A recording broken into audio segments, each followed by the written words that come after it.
Hello, everybody. Welcome back to YouTube Masterclass, Coursera, Harvard. I'm Dr. Sheley, Dr. Aaron Sheley. Don't confuse me with the other great, wonderful Dr. Jason Sheley, who's off doing his thing in California, and he's a great professor, much greater than I. He's been teaching for years and years and years, and this is only my coming up on my second year because this is my first time even doing summer school. Blah blah blah. We don't need to hear about all that. He's a great professor. You should look into him, Dr. Sheely, so I don't want you to confuse him with that. And there's also a chiropractor who's a doctor, and he's a great man. And he's Aaron Sheely, so that gets us confusing, but we don't look alike. And I'm pretty sure that wasn't the chiropractor from the Cannes Film Festival, but anything's possible.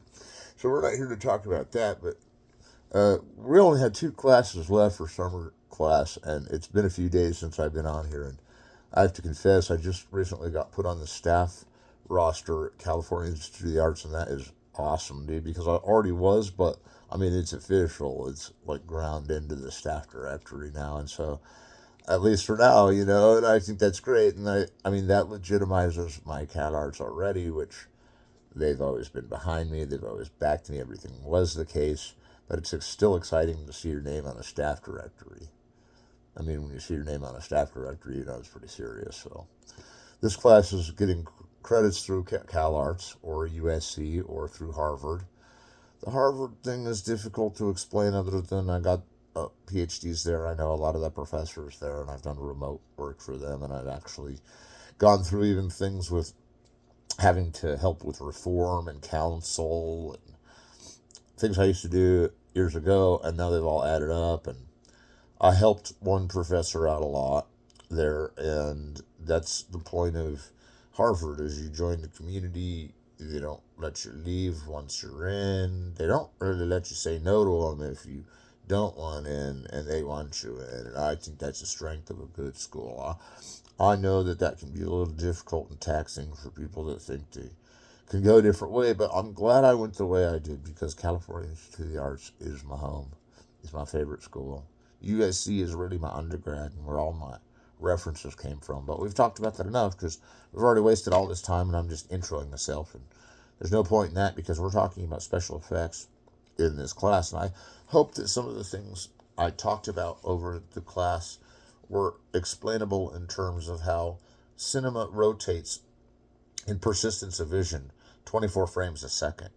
24 frames a second is approximately the comfort zone, 29 frames in a digital mode. Approximately the amount of visuals that are changing barely 1/24th at a second. So that from picture A to the end of that 24 picture, you know, Z or whatever, then you know that, or it's Y, Z, Y, or B. The pictures in between, there's 24 of them, and they're all changing slightly. Now, when you're doing special effects, you have to alter each individual frame. So it's a lot like animating, because animating, you're usually drawing a cell that you can animate each phase of the movement 24 frames a second. And so then you think about how hard it would be to draw 24 pictures, let alone to have them only be moving for a second long. I mean, because then you'd have 60 seconds and you're already talking about like 1,200, like 2,000 pictures. And so let me just get to the end. So then you have to draw 2,000 pictures and you're talking about it for a minute or whatever. That's insane. Like, how am I going to get through any of this animation? And that's why animators are so important and special effects artists are so important.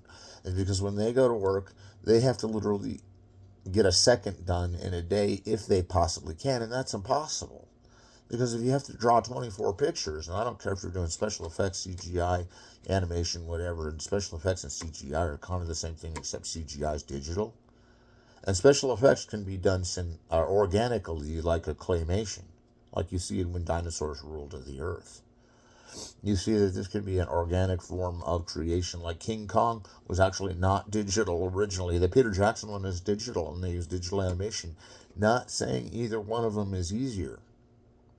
Because if you go down the road of which one of these special effects is better or easier to use, you're never going to get the answer. I mean, you'll get King Kong thrown at you for organic type of filmmaking, and then as soon as you turn around, you realize that AI is a digital movie for the most part, but not really. It's digitally filmed, and every scene is altered in AI. There's so many digital movies since Star Wars Episode 2 with the digital movie all the way through that have put digital imagery in every frame, and every frame is calculated by a computer, so it gets a little easier, but it's still really hard because then you have to program the computer to do it.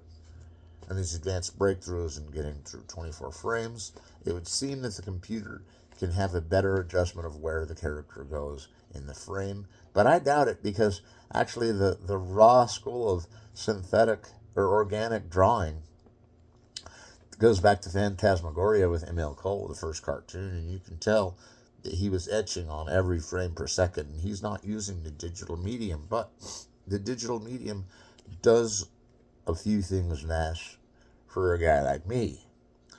Like, I can take a camera that's real small and plug it into some real high-tech equipment and get a real valuable, crisp picture. Like the picture you're getting here is beautiful. Like, I know it's just my crammed up room, and it was like, well, you go to Harvard. Why'd you get that crammed up room? And I'm like, you obviously haven't been to Harvard.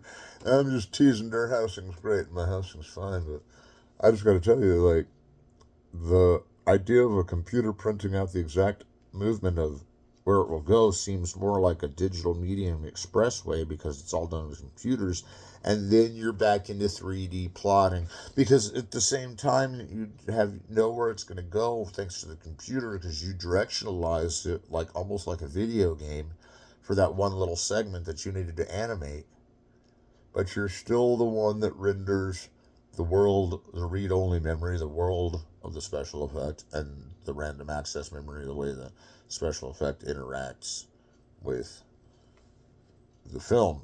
And then you're sitting there with the digital medium, and then you're sitting there going, well, I just saw this movement, and it would look really better if it was more, not necessarily realistic, but like more like physiognomically, because it's like what we're designed to be like is kind of like these puppets that they use in Toy Story, for example. They're basically using these puppets, but they had to build the puppets. And puppet is the wrong word, because we know those to be like Muppets, like those marionette puppets, and we all know those are real, and that there's real people inside of them. But we all know that there's real Muppets out there too, like Muppets really exist. And in the future, we'll probably have robots everywhere. Maybe not everywhere, but robots that we can buy. And maybe no one can afford a robot, but if they can't afford a robot, they'd send it on a mission across the world to dive undersea. And I just want to mention that I know this. Speaking of special effects, there's this director that I met in the Directors Guild. His name is Peter Dukes. And one thing I like about him is he does a lot of work with sci-fi, horror, and fantasy. And I like those genres. He even does this one that I put on the Criterion called Escape Room. So he does suspense and thrillers. And he's a really good director. First rate. Really good. I mean, I'm sure he started as a B director, but he's always been first rate to me, because he is like my camera in a way that, like, he puts these, Hammer Productions, the British filmmaking school, that he uses not necessarily gimmicks, but like the film goes on after the film in some ways. The film started in some ways before the film. And what I mean by that is he can create an illusory world and add special effects to it and build his own puppets. And that's why I brought him up, because like for Dollman versus Demonic Toys, he pretty much was working with top-line technicians to build the puppets. And I know some of those scenes were in the previous movies, but it's a jinx for me to say that he's only a B director, because he's made Escape Room. He's made these movies that are really powerful. And plus, who here hasn't seen Backlash to Oblivion? You need to go see it. And these are special effects movies. I know they're not as big budgeted as like the Great AI, which we're saying is like this great ranking special effects movie.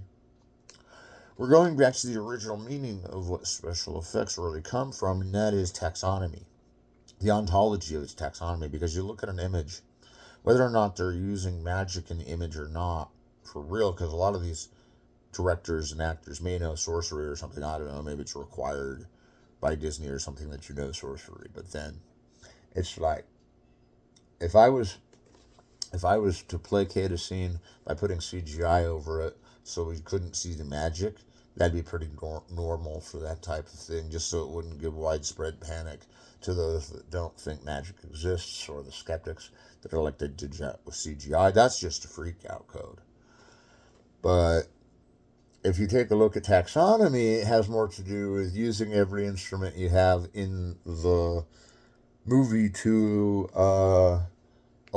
show the best qualities of the movie at their maximum. So you take the music and you design the music and sound design so it's the very best it can be.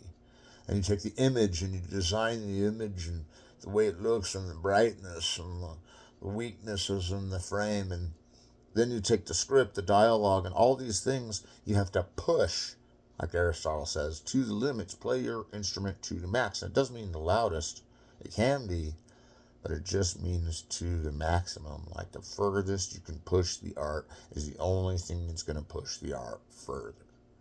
So I'm suggesting that the special effects are part of that taxonomy too, not just a rigged device for like one of those little globes we see that shine a light and make you want to see it if it's on screen long enough, like they used to use that in classical Hollywood. Gold Diggers of 1933 has tons of those little chingy things where they turn the window and check it out.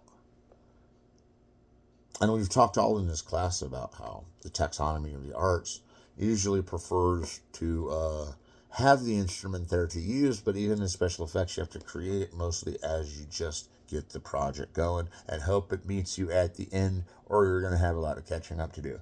And I'm not really certain that we need to go into any more on taxonomy, except that it's using all the best available tools to the maximum, or the best available instruments to the maximum. By the maximum, I mean the cleanest.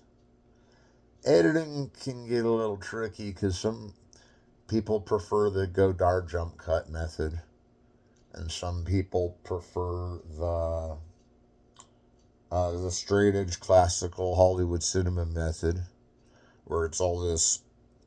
You take the Hollywood classical cinema and it's like the shot by shot eyeline match. We talked all about those edits that make it seem like it's not editing. That you can't really, when you watch film, you can't really detect when it's edited, or you kind of can. But if you watch it just for the edits and it's classical, it's a lot harder to detect the cuts because of where the directional of the movement is so synced up between shots that it's seamless. It's a seamless edit. But that some directors like Godard and the others don't like seamless. They don't like seamless, so it's not that they don't like it, they just prefer their own modern style, so they do the jump cuts and it gets back on there. And then everything is like from one moment of time and space to the same space but a different time. Space to space and a different time seems to be the jump cut. But space to different space is more like a montage, because it's an intellectual montage. Because it takes image A, frames it up with something totally different, time and space. Now, if it was the same time in the same time in the same space, but a different space, that's almost a jump cut, but that's more like a montage, because when you're moving the space, you're moving the shot. And a jump cut is technically, that Godard was into, was keeping the shot steady and then jumping to the next in the same space and then jumping to the next scene. So we've got all that out of the way. I've got a movie to talk about. Yeah, we talked about it in film criticism. And I'm teaching film criticism next semester. It's the fall semester, so I hope you all sign up for it. It's my third film criticism class, and I think it's going to be good. We're going to talk deeper about some issues and not really go easy on anybody, but today's lecture is pretty easy because we're just recycling the ideas we've had from these lectures into a component of where we can understand that special effects are totally needed for the medium, totally part of its taxonomy since Méliès, since the train went into a station, since the Lumiere's building went back up on that rewind. Special effects are real and they're needed. Now, this is an early one that's a special effect extravaganza. When they go from black and white to color, you just kind of see this winding shot of like this color all over these flowers. And you're seeing the flowers in the camera, it's just barely rotating. And Technicolor is sold for the movies now. And that Technicolor started out as a special effect. isn't a surprise for me because most of the things we've talked about, the devices we use normally in filmmaking, are special effects. And so it's like the devices we always have are special effects. Well, that's interesting because they were special effects, not are. Excuse me. And that because they once were, and now are part of the normal movie, they're not seen as special effects anymore. I can chill with that. But the fact that it's so obvious that color had its heyday after Wizard of Oz. Now, we got like Mark Twain earlier. We got that chick in the boat that dies with his adventures in Swan Lake. No, I can't remember that name, but it's not born yesterday. But anyway, it's just one.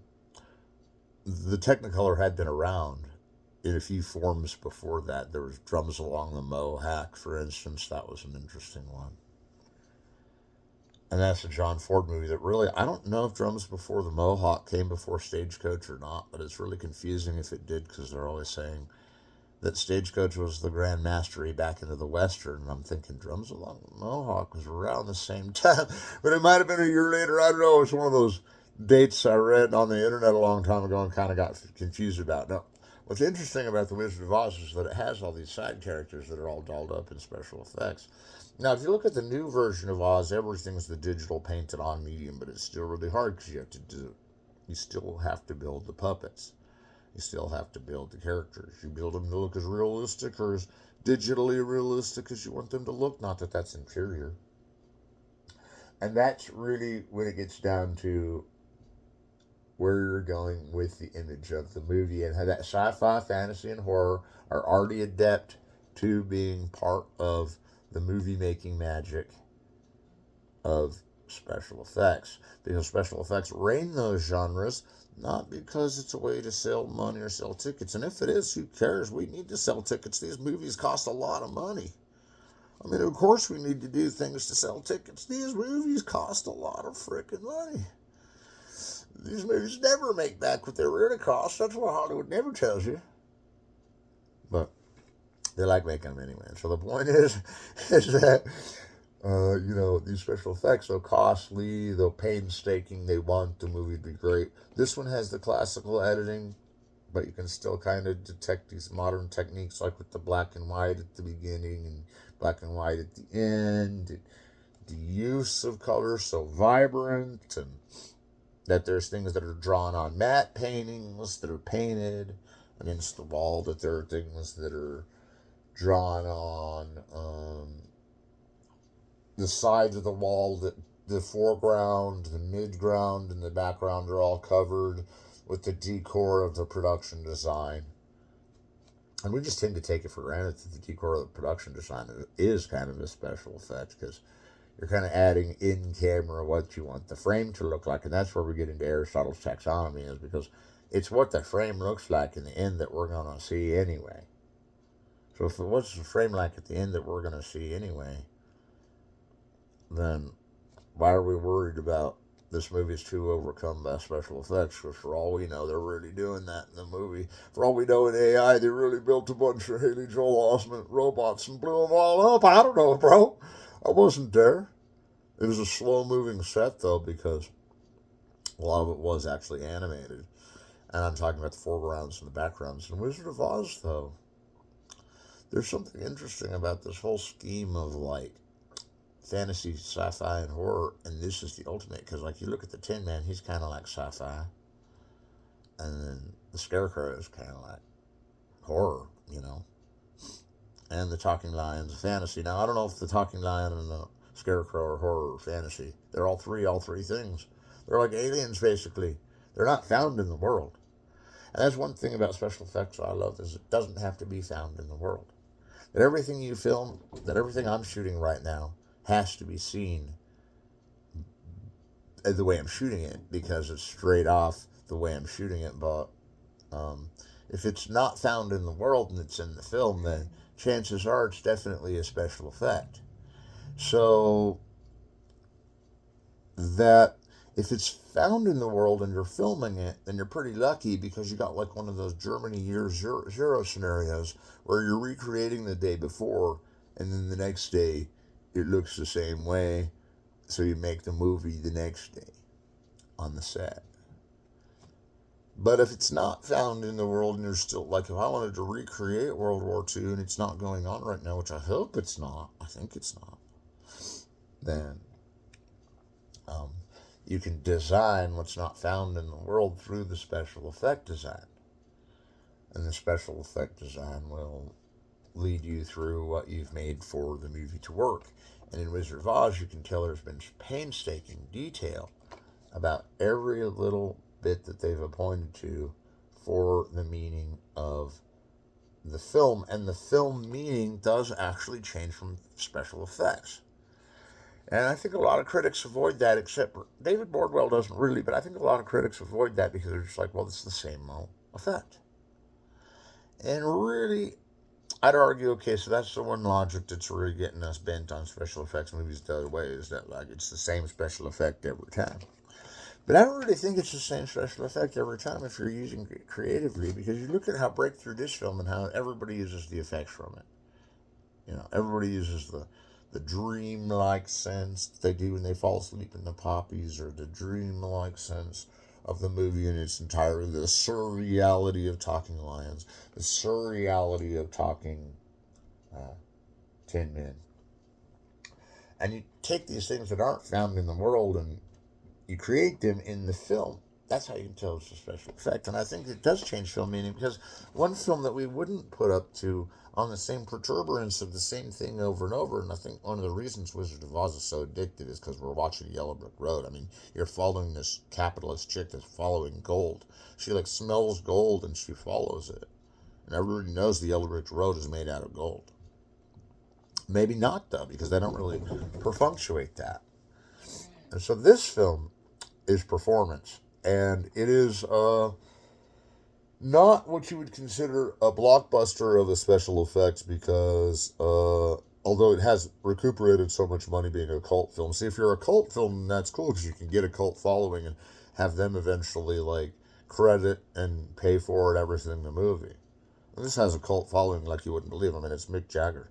And he has this whole music video thing that's unbelievable.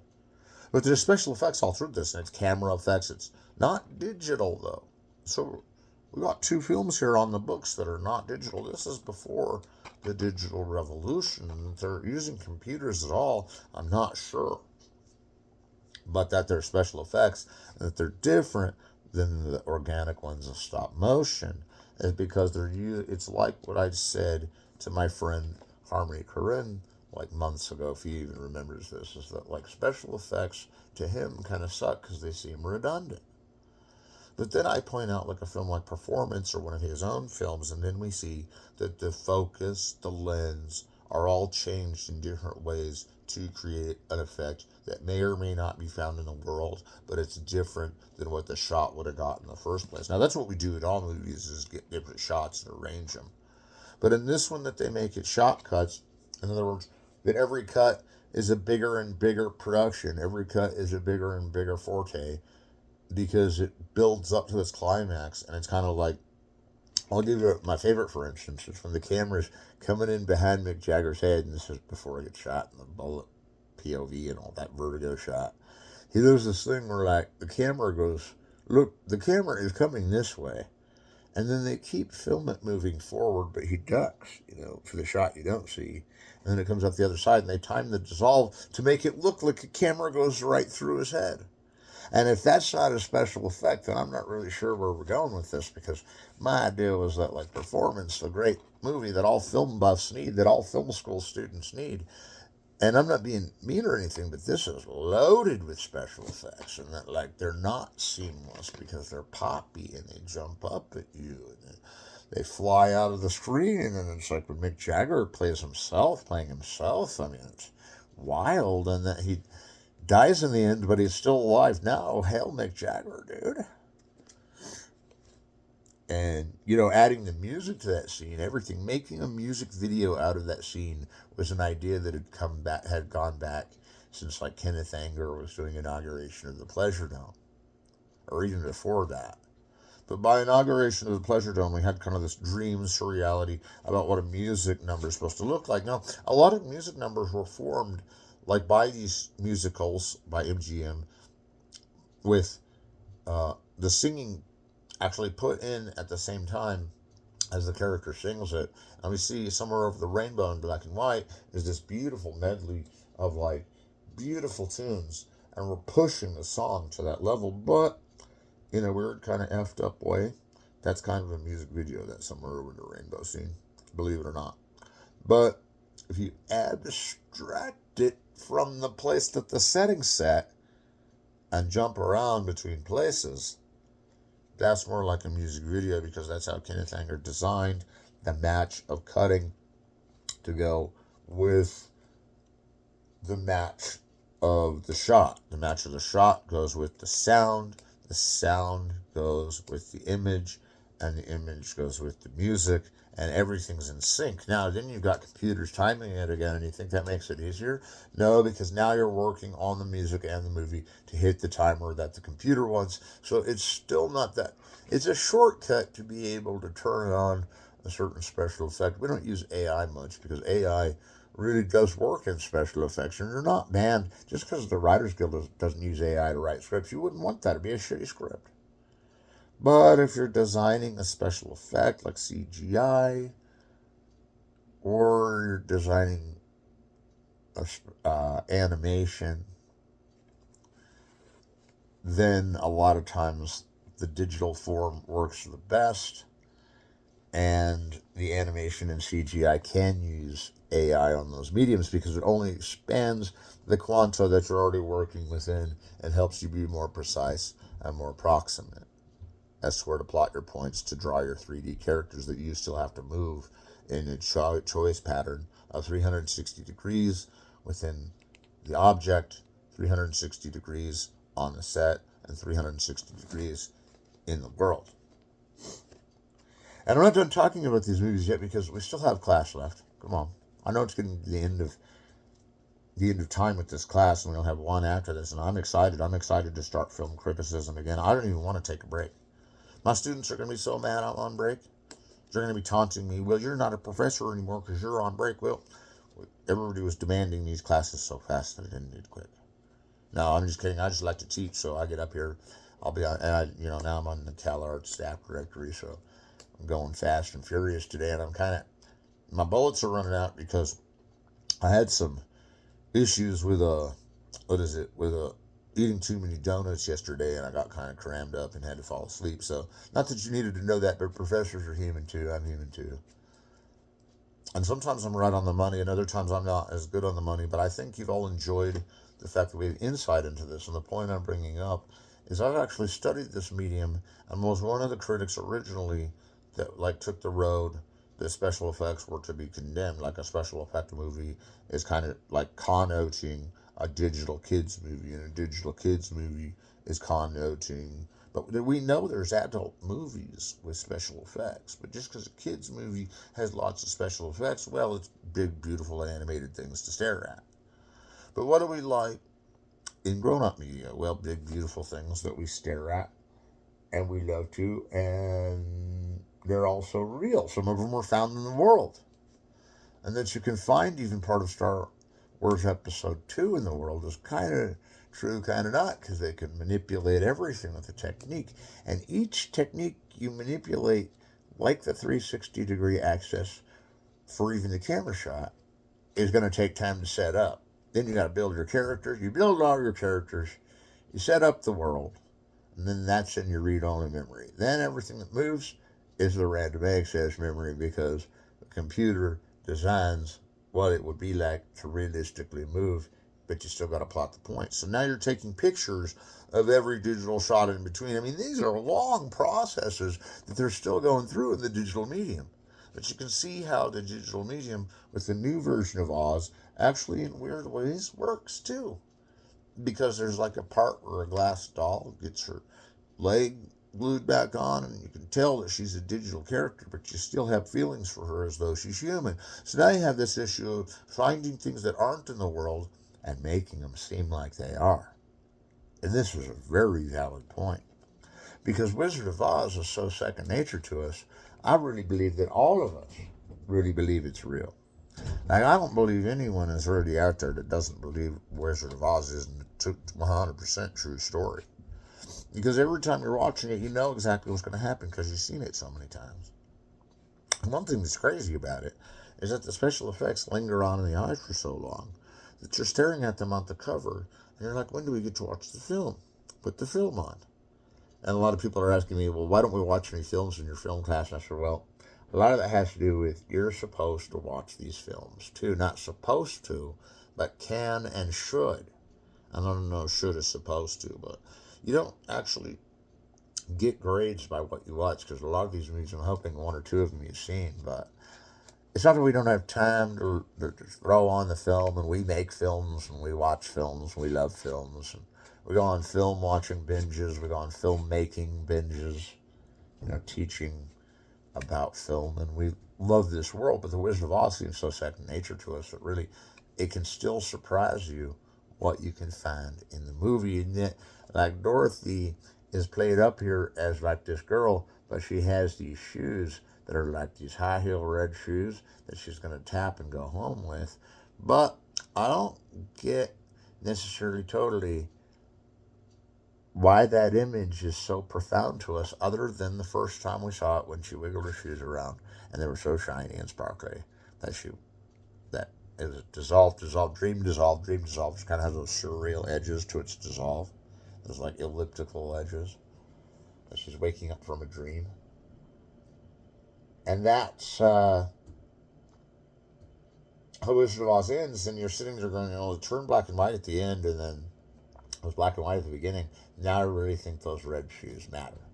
So it's kind of a technique to accentuate a special effect. Is it a money consideration that they do this? Yes. But is it other reasons for part of the story? Yes. And is it part of the taxonomy of the tools we have to work with? Yes. So we're just lucky that the tools we have to work with are getting us money back. Now, we know that it's going to make money back because it's going to make viewers. And the more viewers a film has, a cult film like this, remember how we said it can build and viewers. So 30 years later, us film buffs are like, this is the one that we needed to learn how to make films with.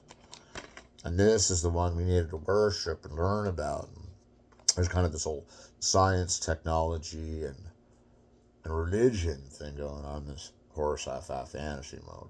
You can pair those up and make them work how you want. But you see the Emerald City off in the back. And again, you can watch this movie. You can watch all the movies we discussed in Masterclass. You can watch one of them. You've probably seen one. If you haven't, maybe you should take a course where you've seen some of the films. I'm not trying to be mean. Some of these films are impossible to find. We already went over that. Some of these films are really rare, and we already went over that. But the point is if you watch some of the films, you can start to learn from the film itself these concepts I'm teaching. I'm not coming up with these really. Some of them are my ideas. Really, I'm not going to vacate one position for the other. Like, it's my idea to explain that this is a super special effects film performance. With the way they move the camera, with the way they move the lens aperture, every scene, the focus is all disturbed, everything is all distorted. It's like Andy Warhol's blurry cut of Poor Little Rich Girl, and is already setting up this idea that there's special effect, whether you know it's there or not. And don't get me wrong, people that have found special effects in the camera later sometimes leave them in, and it's accidental, like that Andy Warhol one. So don't go criticizing Andy Warhol on only putting in mistakes, because it was a happy accident all the way around. And we look at Wizard of Oz, and we're just like, the mapping to it and the brilliance of the Emerald City and the matte paint that they had to paint and design these huge sets in the middle of Hollywood. Maybe not as big as it looks in the film, but bigger and bigger. And the technique is to build it bigger so that it'll make more money, so that it'll pay itself back. But that's not really it.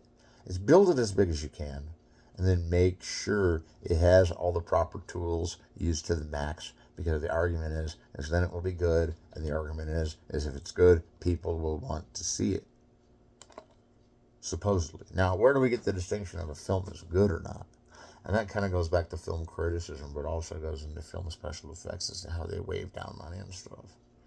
A film is good, again, We know because it has its full taxonomy taxed out, that the sound is taxed as far as it can go, that the picture is as far as it can go. I'm not saying length of a film, duration really doesn't matter in taxonomy of the image as it moves. Whether the movement is graceful, no, it doesn't have to be graceful. We've already seen from performance, you can make a clumsy move with the camera. Yeah, you can clumsy it out.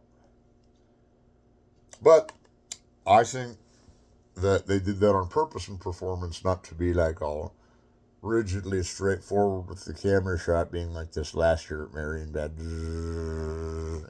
like focusing past me here. The whole driving scene is going back behind my head.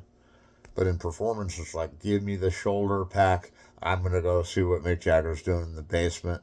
Yeah, it's supposed to be like a real party down there. I'm going to check it out. No, I mean, I don't know if that's what the cameramen were thinking on performance or if they had meticulously designed everything ahead of time. My guess is they were improvising a lot of camera tricks that not a lot of people had tried before and got it right. There's Nicholas Roeg, Douglas Campbell. They're like this team.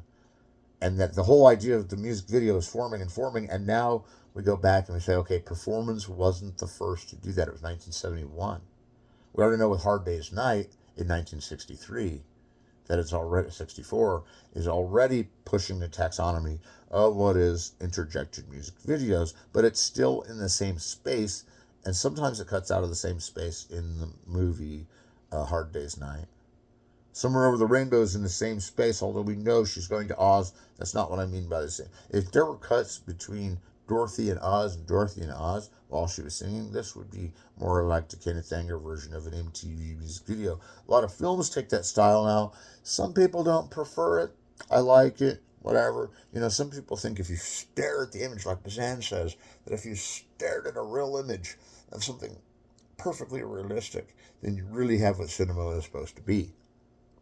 But I'm sitting here going, well, that's what the camera perceives it to be through what you perceive it to be. So we're already distanced from the actual realistic visual picture. Except that it steadies where we're supposed to look during the shot duration. Because if it were playing for 3 seconds, we'd all think that was in that time and space. And then we get this idea that if you jump cut the camera around, that a montage actually assimilates better to the music because then you can time everything out and jump space and time, but still control the image to match the music. And that's more what they're doing in performance than even more so in Hard Day's Night.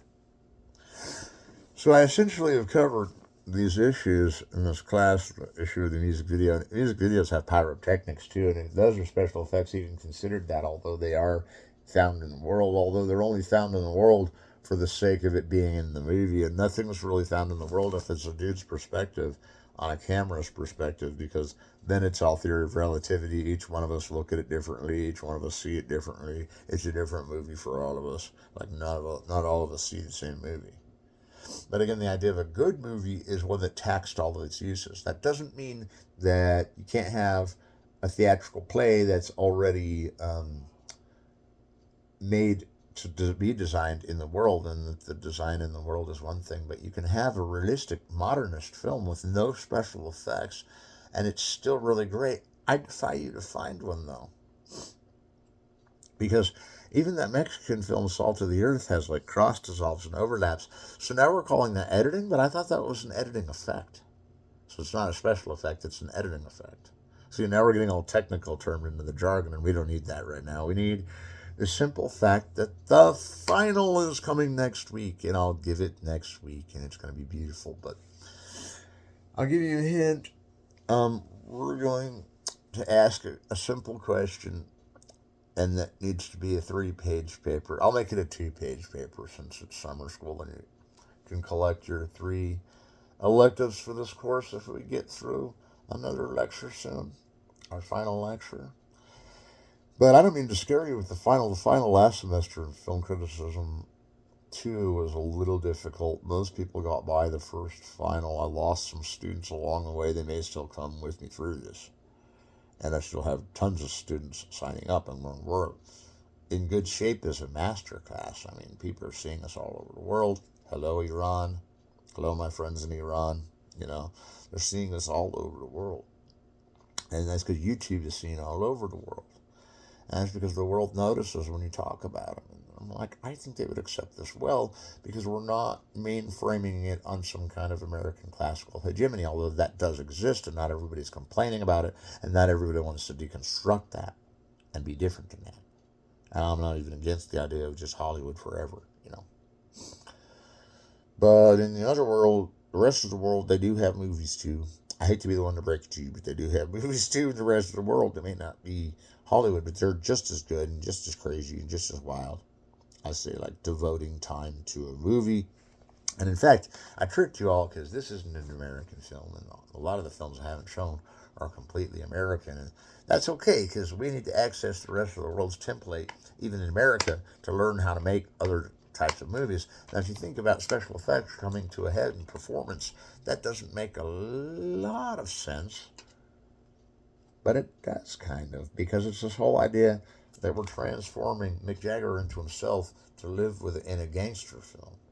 And in this gangster film, it's filmed like an art film. So what's an art film filmed like?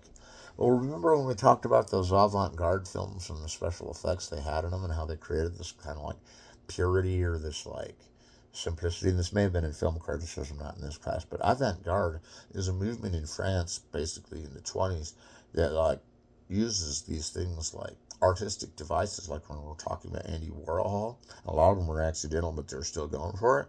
So like Ghosts Before Breakfast, you have these animated hats. They're like floating all over, like ghosts are making the animated hats float. And Ghosts Before Breakfast was wrecked by the German government and that film. And they were wrecking films. That was one thing I didn't like. But then again, they got wrecked, so why not wreck some films, right? I don't know. I don't want to get into that. But so, Ghosts Before Breakfast has all these moments in it. That's by Hans Richter, I think. And it goes into all these, like, shots that are, like, ballet mechanique, cubism, and not cubism like in the last year at Marion Bad. The straightforward Stanley Kubrick corridor shot is coming without any bumps. Bump. Like, if they'd have had one bump in Paths of Glory, that whole crowd would have gotten wiped out. No, I'm kidding. But so these movies are all discussing these special effects movies, or whether they are or whether they're not. It's like I was originally saying. You can have a shot that is completely realistic, completely found in the world, and it's still relative to how you're shooting, whether it's in color or black and white. And the effects of everything are not the same, I guess, as the special effects, because everything has an effect. You know, when the scene is moving, its persistence of vision being special affected, like a zoetrope. Is that a special effect? Special effects are usually the ones that they have to layer on later, or at least enhance the frame with in a different way they wouldn't, that aren't found in the world, are the types of things that attract the spectator because they want to see something new. Talk about not redundant or fantasy films, because they're all things we want to see that aren't in the world that help us to escape. And that's what we have with Wizard of Oz, is pure escapism. Or like it goes in kind of comic book structure, Wizard of Oz. That you're taken from the point of action at the beginning to the cyclone conclusion at the end. Cyclone at the beginning, you know. Cyclone wake up from at the end. And then in the middle is this fantasy story that even works now on a digital medium and works back then on a matte paint medium and doesn't really date as a film other than the fact that the music is kind of old school, but we still have music just like that jazz that's in The Wizard of Oz. Not do say jazz because it's a jazz score, but it's also a chorale. It's chorale jazz, kind of. It's like two genres that hard to mix, but MGM mixed them anyway. And I think what's so cool about this class that we're talking about is, yeah, we can talk about the effects that they have, the editing effects, the sound effects. But when we talk about special effects, we usually do think about the things that are added that are not from this world. And by not from this world, that means like I'm not shooting it the way it would be seen in real life. And there we go back to the whole point of cinema is everything's moderated. Everything's moderated. So let's talk about the final. What am I going to do for it? Well, I'll tell you what. You get to explain to me in 2 pages what you think the concept is, and I'm going to remember this for next final, unless there's a revolution and you want me to change it to something else. But if you can describe the concept of persistence of vision, that's one way to do this final. Or you can describe what taxonomy means to special effects in general. And let me remind you that special effects in general's taxonomy is added or was already put on the set for the camera to see, or was already put in the way for the camera to see. So the special effect is really something that still alters the image even more so than you were to just have placed a camera there. And if it's an in-camera effect, well, then it's usually like when dinosaurs ruled the earth, or even stop motion later with digital Coraline, which is still stop motion digital. And it's about the same, except you got to have a computer going to make it work. And these computers alone are costly. You got to think there's 1,000 animators per film ever since the Avengers, right? And ever since the Avengers, everybody loves the Avengers and says the Avengers is the greatest. And I agree.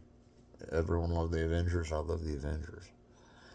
But that the Avengers was made with about 1,000 different animators at once, all on their computer, and operating in this kind of multifunctional way, then the digital animation to these films, like, that are stop motion, and then the stop motion that are added in originally before the shot, are technically the special effects we're talking about, because that will take the taxonomy. And where does the taxonomy really come from? The story of the film, the mythology of the genre.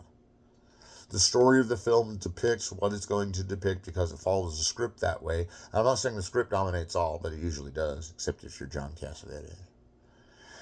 But if the script is dominating with how you're plotting the story, then sometimes it'll call for something like, then this character gets shot and dies. That's a special effect, but it's more like a visual effect, right?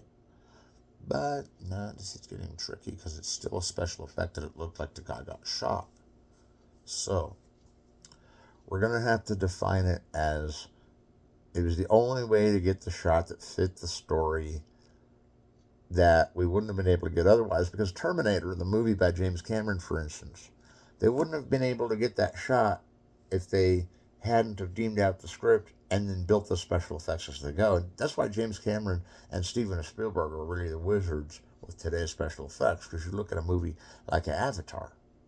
Now, Avatar's got even more complicated problems than a 3D going to 3D going to 3D, because now it's chaotically supplied by we don't know which way the gravity of the water is moving underwater. And figuring out gravity underwater is not easy. So if the weird, like dude with the gun that walking around like G.I. Joe bothers you, don't worry about it, because you're about to see some things that you wouldn't see otherwise.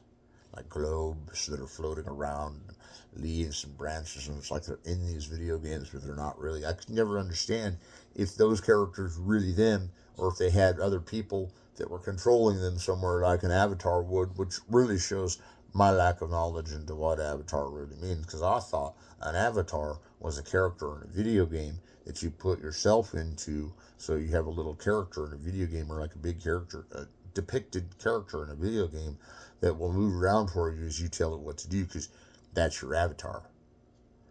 But I think in Avatar it kind of confuses that, because these guys are becoming this species and an avatar of that species, and it's just a normal way of life to have someone else be your avatar, whether you control them or not. And then you get into the computer graphing of that, and it's like this fern gully of lit up wires of color and sound, and mostly color, like the color flashes at you like it does in Fern Gully.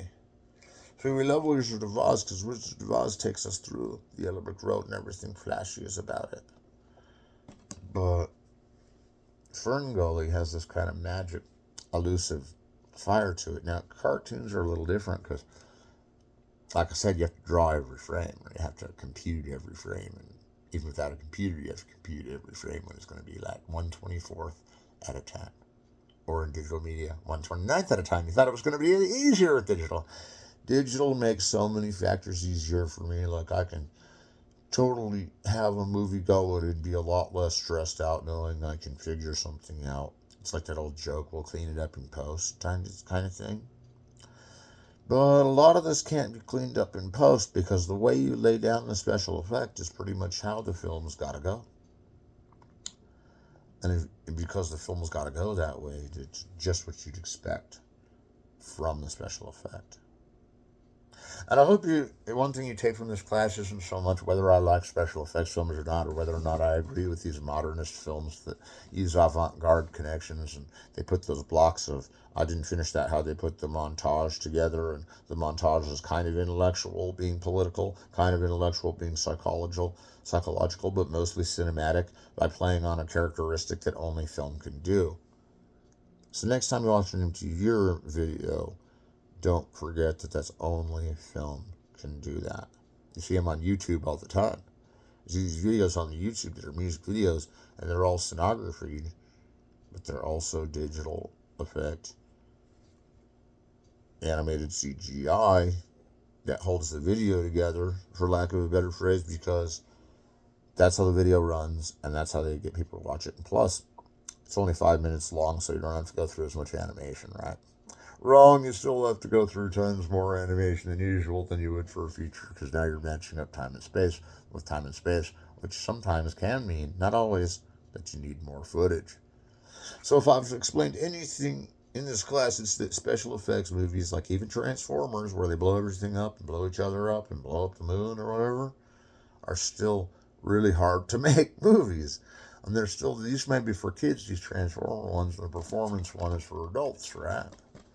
But they're not thinking when they're making performance, can I shoot this scene and will this make me wealthy to shoot this scene? I don't really think they're thinking that about Transformers, except that, man, we're all going to lose our shirts if this movie doesn't make money.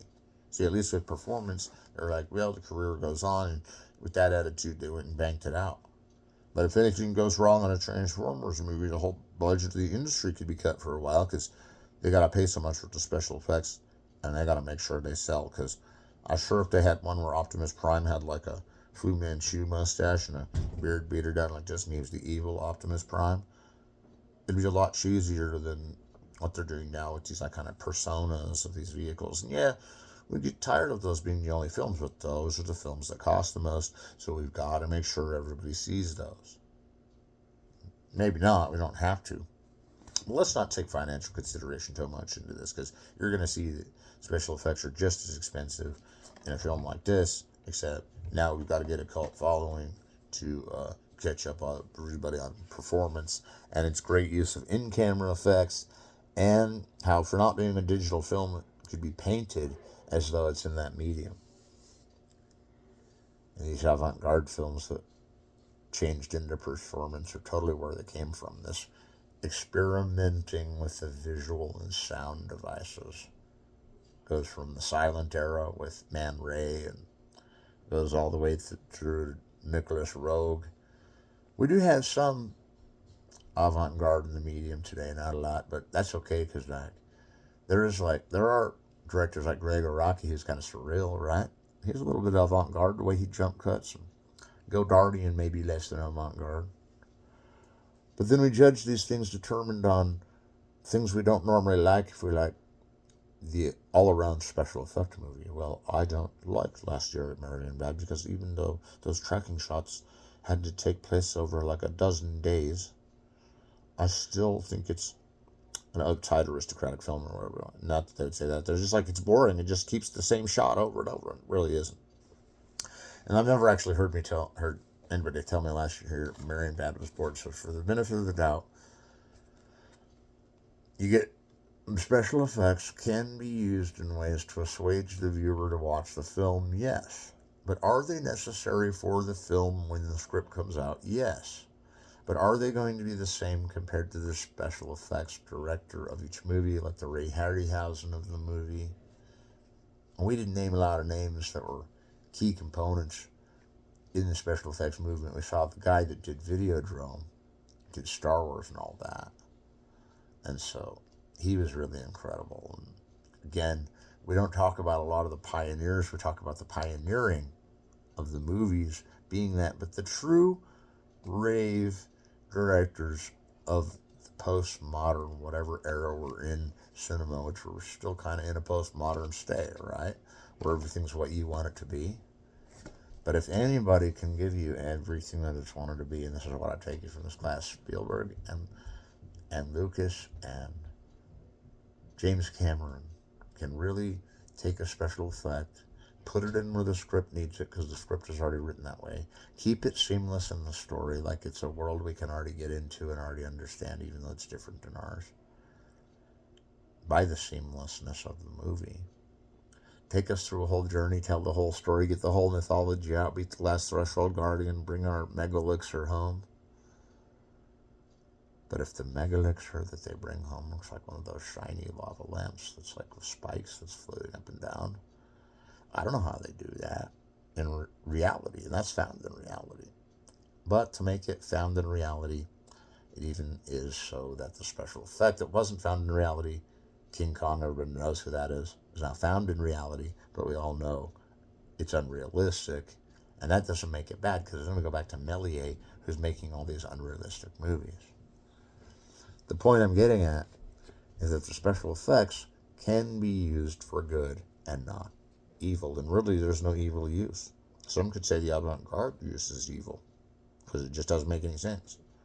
Some could say that we want everything to look beautiful the same way. It doesn't make any sense, because that gets redundant.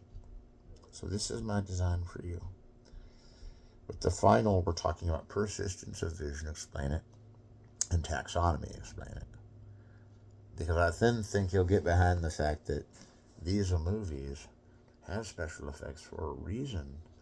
They don't want to take it too much to getting to a commercial end where they're only beautiful to look at, because then we can only look at it so long.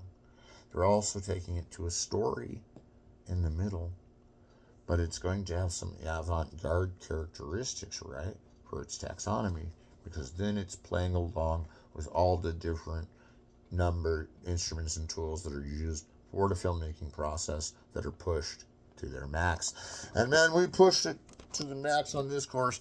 I don't even know what I'm talking about next week. Maybe I'll only have like a 30-minute class next week. I don't know. We'll do something fun before we let you off for the month of the summer.